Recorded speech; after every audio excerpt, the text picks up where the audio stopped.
Good evening, everyone. Thank you for having me. We only have a few minutes to go over this topic, but I'd like to start with a couple of simple questions. First of all, how many of you would like to be a millionaire? I mean, who doesn't, right? I'm sure a lot of you, like myself, have ambitions of winning the lottery, but barring that, assume that you have to do it through working. Let's say in order to become a millionaire, you had to work 100 hours a week. And it's pretty uh, hairy schedule, right? Basically, if you had $1 million, but you had no time to enjoy it, would it really be worth it at that point?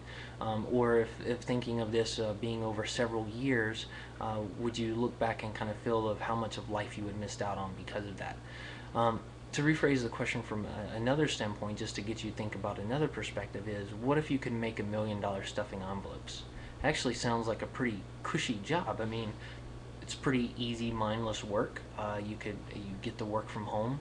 You would have $1 million, but would you really have a sense of achievement? Would that be fulfilling to you, or would you feel that you needed to do a lot more outside of work to kind of make up for that accomplishment? My name is Scott Moore. And basically, I am a returning student after about 10 years away from school. And during this time, I've worked several jobs for 2 or more years at a time. And basically, this topic tonight stems from this experience and kind of some things that I've struggled with over my work history. Um, so, a brief background of these jobs and the variation between them. My first job was at a small company, privately owned with 8 employees. I saw that grow to about 24 employees over 3.5 years. The next company was basically a bar back in a local sports bar, basically, and I worked there for a couple of years. Very unstructured environment, as you can imagine. My next job after that was to the complete extreme, which was IBM and a call center. So, of course, that's an international company, hundreds of thousands of employees worldwide, very structured process, and publicly owned. After that was another software development company for about 5 years, and they were also an international company, software development, but they were only about 1,000 employees, also publicly traded. And finally, my current job is at a company with about 200 people. It is privately owned, and I have the luxury of working from home. And so, being a business administration student now and the work history that I have, one of the things you see starts to see a lot on forums these days is the concept of work-life balance, and that's exactly what we're going to speak about tonight. Is what exactly is work-life balance, why this is important to you, and we'll throw in a few tips of how you can kind of achieve this and work towards this yourself. First, I'd like to read a definition as Wikipedia defines work-life balance. Is a broad concept including proper prioritization between work, including career ambition on one hand, and balancing life, which includes health, pleasure, leisure, family, and spiritual development on the other. This isn't an easy concept to really define in a single sentence, and another article that worked to define it ended up being a whole article instead of definition, but it did include a few main points. And to summarize what that article said, the points were work-life balance does not mean an equal balance. Your best individual work-life balance will vary over time. There is no perfect one-size-fits-all balance you should be striving for, and you cannot get the full value from life without both achievement and enjoyment. And that the last bit is a very important concept. Let's add some practical examples to this. There are millionaires who still choose to work, and there's also people that monetarily wise may be considered poor even, but still are very pleased and feel that they live very rich lives. Um, why this is important to you. One of the reasons this is important is because, first of all, your health. If you're working many hours, the first things are you may feel tiredness or fatigue. Secondarily, this impacts your health in other ways. You get added stress. Your diet may become worse. So let's face it, if you don't have time to cook at home, for example, and you're eating fast food all the time, your health's going to go down. If you say, oh, I had to work late and now I need to get some sleep, now you may be foregoing exercise, which will also contribute to your health. And so this kind of counterbalances in multiple ways to hit that point. Another thing that may lead to is actually leads to less productivity. So not only do you have less time for relaxation, you're actually less productive in the time that you do have, and this goes for work and personal. So if um, you end up working 60-hour week instead of 40-hour week, those extra 20 hours are less productive anyway because you're already stretched thin.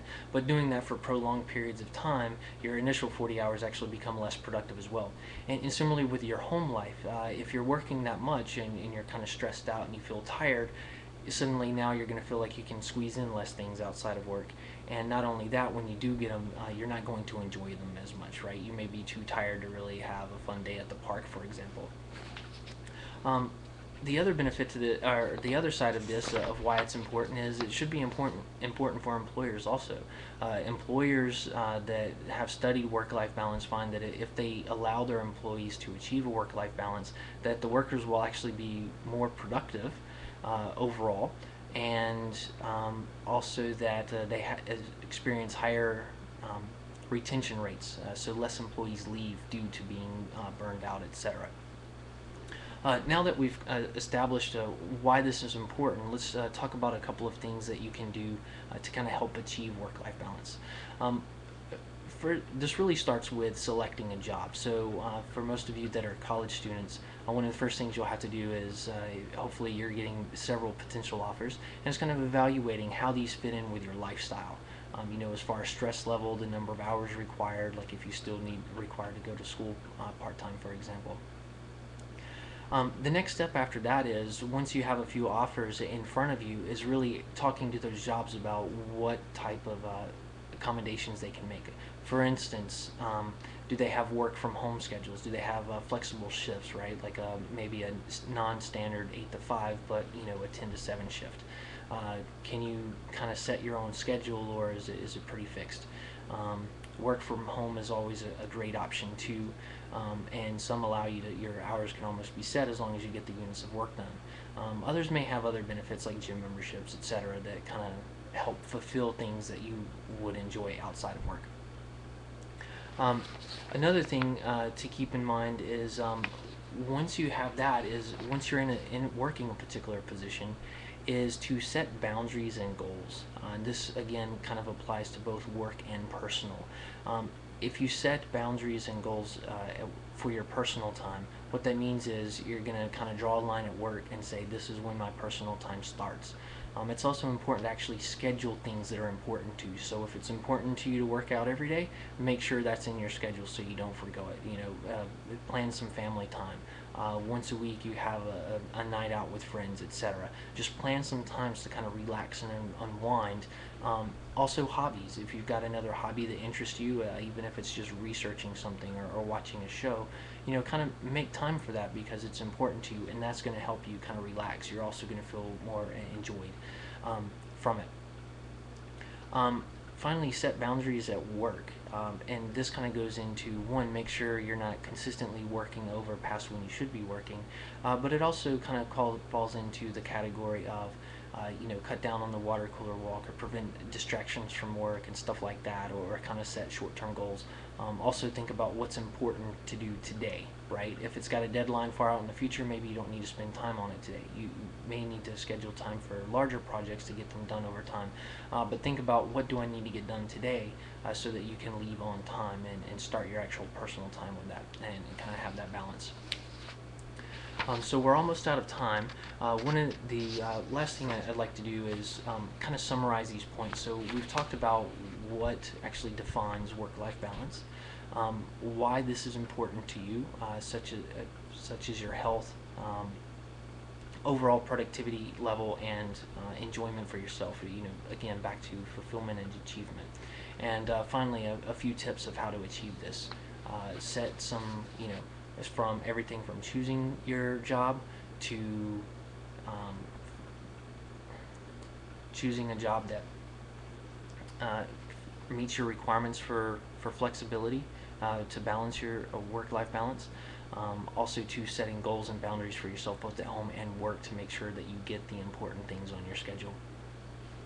And finally, just to quote something here that from commencement speech that Steve Jobs gave to a graduating class at Stanford in 2005.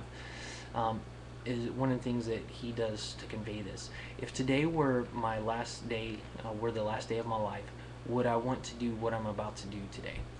And whenever the answer of this has been no for too many days in a row, I know I need to change something.